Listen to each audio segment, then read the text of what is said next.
Well, today we're going to be doing some work with the 1-ton dually. So, kind of going to do a cold start on it right now. It's about 25 degrees. There ain't no snow, but...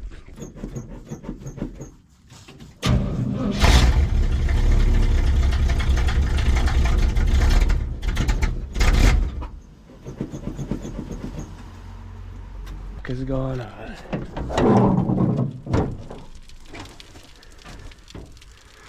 Great.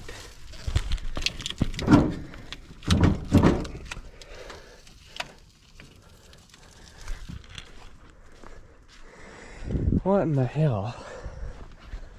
Make sure the key is off. Can't get the battery cable off because, you know, it's tight. Alright, this is like the second time this thing's had electrical issues. The first time the harness got wrapped around the steering column when I was backing up a trailer. Did a bunch of smoke like you just saw and lit it on fire. Now, it looked like it must have burned through the harness on the valve cover last night, but it wasn't doing anything last night, so I have no idea. I gotta put a new power wire on here, figure out what that was about. I'm gonna disconnect this battery before I move it. What burnt through? This thing's nothing but an electrical nightmare. I don't get it hot enough to blow any heat, but it gets hot enough to burn all the wires. Somehow zip tie this up so I can get it pulled into the garage.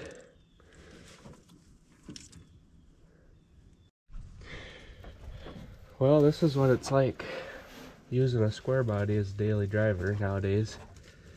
It'll light on fire when it feels like, what am I gonna zip tie this to?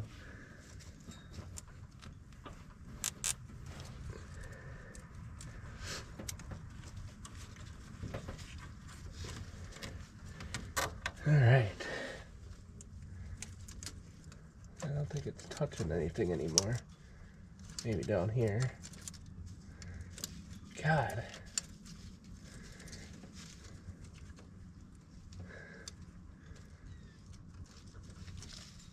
Well, battery cable's loose, so if it does it again, but then I don't want to. I don't want to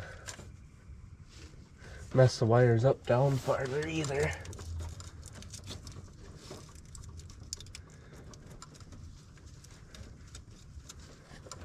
They're still sitting on the valve cover.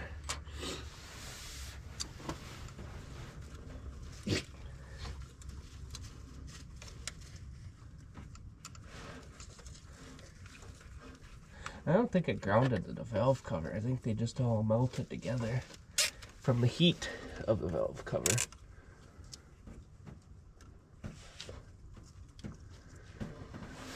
And I think it happened, not because the heat of the valve cover is one thing, but when I had that problem with the steering column, it probably just not disintegrated, but you know, you can see it ate up this wire. So, see, well, I don't think we're grounding out anymore. Let's turn the key on, see what happens.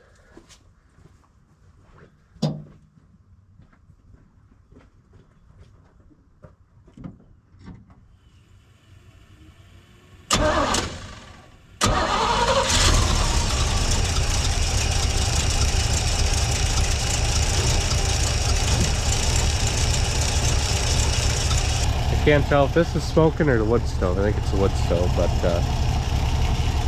technically that's good enough for a daily driver now, but I drive this a lot, so I'm gonna fix it the right way. I don't want to close the hood because I want to be able to unhook it if I have to. No choke, no high idle. It has it, but I haven't set it right. Every time I set the choke, the high idle won't ever shut off, so I just gotta get the high idle adjusted right. But I forgot this thing don't have power steering when it's cold.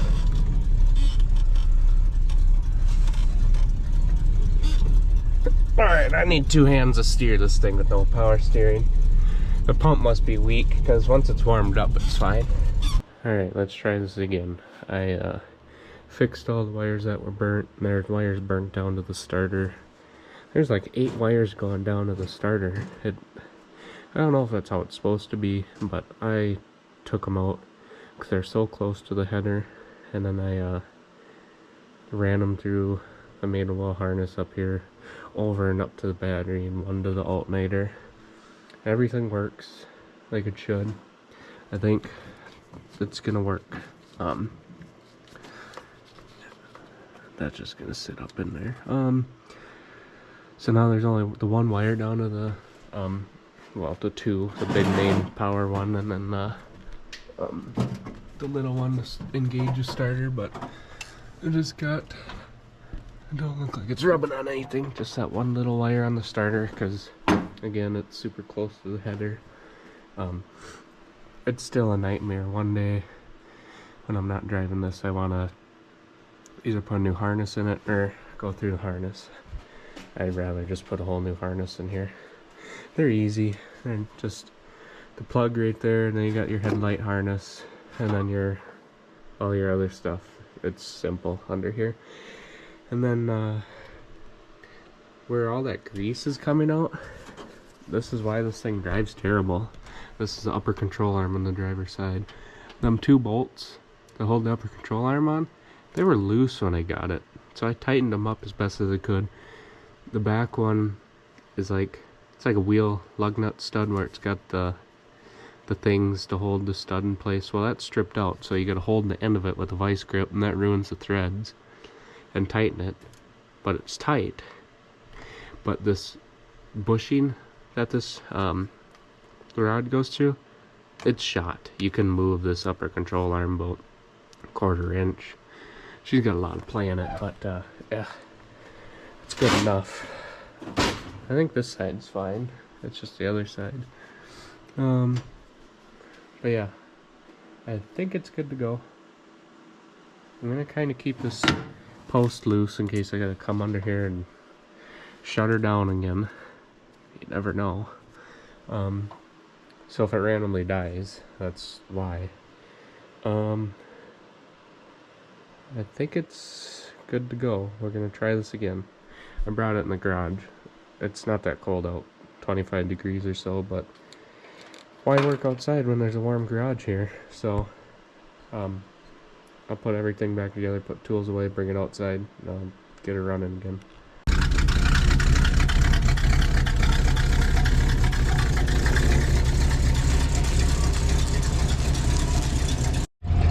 Today's video is pretty much just showing you what it's like to use a square body as a daily driver, work truck, you know, just all the normal things you'd see.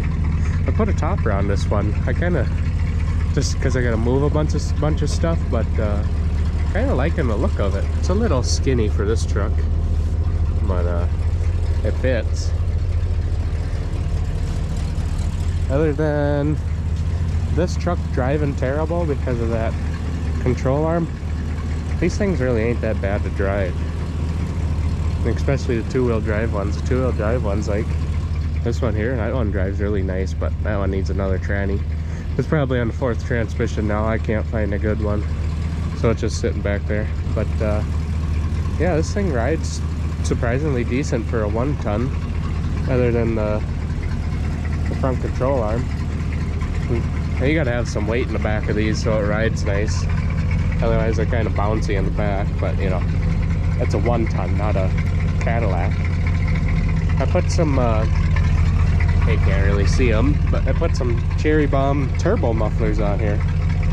And it's really quiet now. I kind of don't know what I think of it yet. But that's real. Other than the idle, the idle's kind of loud, but driving down the road, it ain't like it used to be. Another thing that sucks with this one is the heat. Heat sucks in here. Right now it's good. Well, it's kind of cold, and I mean we're at 180, so you would think it'd be warm, but it's not. I think the heater core is out, but puts out enough heat for me. This one's got working dual tanks. I fixed that. I put a new switch in and some wiring. I don't know if I care for the steering column, but yeah. No, another thing, speedometer don't work, so I don't know how fast I'm ever going. If I'm on the freeway, I'm never going fast enough because 410 gears with the 3-speed granny low transmission, SM 465. This thing sucks. They're geared so low. It pulls really nice, pulling a trailer. I pulled a trailer in a car with this that pulled really nice, but I just wish there was one more gear in it. So yeah, I'm just gonna basically do a time lapse of my day, what it's like driving a square body all day, especially a 1-ton dually. That one, that was just like driving another car, except for the transmission issues, the rust, the cab held on with ratchet straps and 2x4s under it. Other than that, that's a nice truck. This one, I don't even want to talk about that. Electrical issues, box falling off, rust everywhere. I gotta plow for it though. But yeah, so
well, I got all my stuff put in the storage so far. Well, not all of it. Maybe like a 1/16 of my stuff. But anyway, the square body did pretty good today. You can see from the time lapse. Other than the fire we had this morning, it's a pretty good rig. But all the problems with this thing are just like stuff that's gonna happen when you own something. That's how old this thing is. But anyway, I'll do the same thing tomorrow, maybe a trip. I'm not sure how many trips I'll do tomorrow. Today turned into only one. I wonder why this window is not tinted but the other one is. Anyway, well, this will be it for tonight. There'll be more tomorrow. Alright, on day 2 of moving some of my stuff, you know, just what it's like driving a square body. Just letting the truck warm up here. We had no fire this morning, so that's good, but a little later in the afternoon I was kind of lazy this morning, but so let me get going here. Half tank fuel. That's from, I don't know, 65, 70 miles, or not 65, probably like 50 miles, 50, 55, I'm just assuming. I haven't looked at the maps.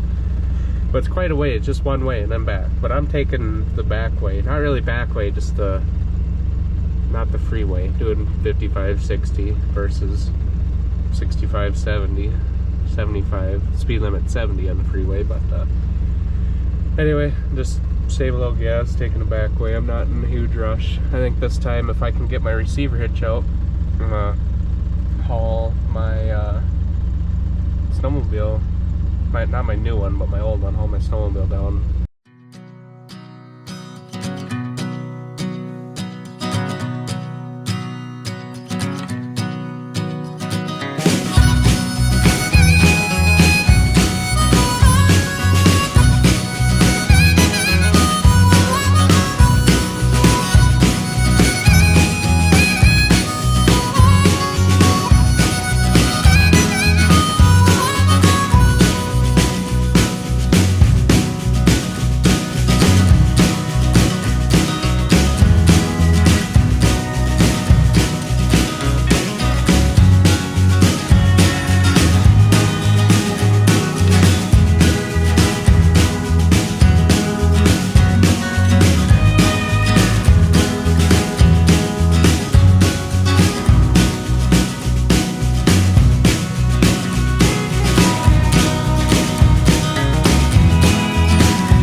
got the truck loaded up. I got my old snowmobile on this trailer. This is the only trailer I've ever owned. And I put way too much weight on here, and it's bent the axle and bent the tongue and more a big groove in this tire. So I'm gonna do the right thing and take it about 60 miles at night. Surprisingly, the lights work. Even the blinkers. This one works good. This one just kind of just flickers. But the truck's kind of loaded up, not super loaded up, but I might have fixed the heat. I don't know for sure. I found the blend door wasn't shutting all the way, so I adjusted that. So maybe I'll have good heat finally. Probably not. But this trailer's just gotta make it down there, and I'm putting it in the storage unit. It's really not made for the roads. It's like a Coleman trailer, but it's so old and wore out. But anyway, we'll get back on the road.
Well, we made it with the little trailer ZRT on it.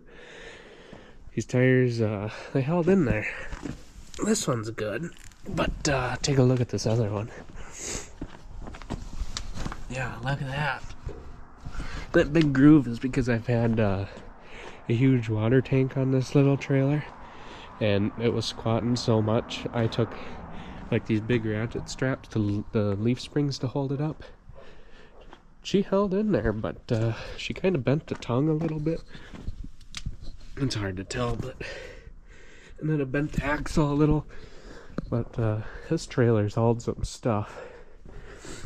And pretty far too, like hour drives. Or like 3-4 hour drives with this snowmobile or three-wheeler or whatever else I could fit on there. But yeah, the ZRT made it. I got a 96 chassis I want to put all this stuff on. This one, unless I can figure out something for like all the plastic, like the front belly, and I'd like to keep the extra travel tunnel, but this body is shot. It's wore out. All the seams are cracked, but I'm sure there's got to be something to fix that. But one of my plans is to redo this snowmobile the right way.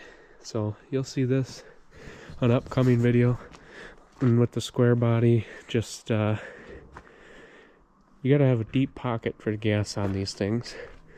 Not all of them get terrible gas mileage. This one gets about 13 and just like 55-60 mile an hour speeds. But my orange one I got, that two-wheel drive on that one gets about 16 with that 3-speed in there, but it's got an overdrive transmission now, but that transmission shot, so if you got overdrive, the fuel mileage would be a little better.